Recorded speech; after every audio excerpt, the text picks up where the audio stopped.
ప్రతి సంవత్సరం కూడా అమ్మవారికి జనవరి నెలలో బ్రహ్మోత్సవాలు చేస్తూ ఉంటాం.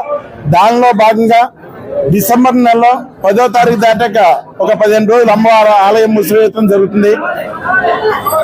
దానిలో భాగంగా ఈ నెల 11వ తారీఖున అమ్మవారి ఆలయం మూసివేయబడింది. ఈ రోజున ప్రాతకాలార్చన, అమ్మవారికి విఘ్నేశ పూజ, పుణ్యవసనం, బ్రహ్మ మండపం, నవగ్రహ మండపం, యోని మండపం, వాస్తు మండపం చేసి అమ్మవారిని 12 భాగాలు హోమం చేసి అమ్మవారు తిరిగి అమ్మవారి భాండాగారంలోంచి అమ్మవారి యొక్క రూపానంతా కూడా మనీ విగ్రహంలో ప్రవేశం చేయడం జరిగింది ఈ రోజున. కాబట్టి జనవరి 13 నుంచి ఫిబ్రవరి నెలలో జరిగే 2వ శుక్రవారం రోజున వరకు కూడా ఉత్సవాలు జరుగుతూ ఉంటాయి. దానిలో భాగంగా ఈ రోజున అమ్మవారి పునర్దర్శనం ఇవ్వడం జరిగింది. కాబట్టి అమ్మవారిని దర్శించుకుని అమ్మవారికి ఒక కృప పాత్రగా కోరుచున్నాం.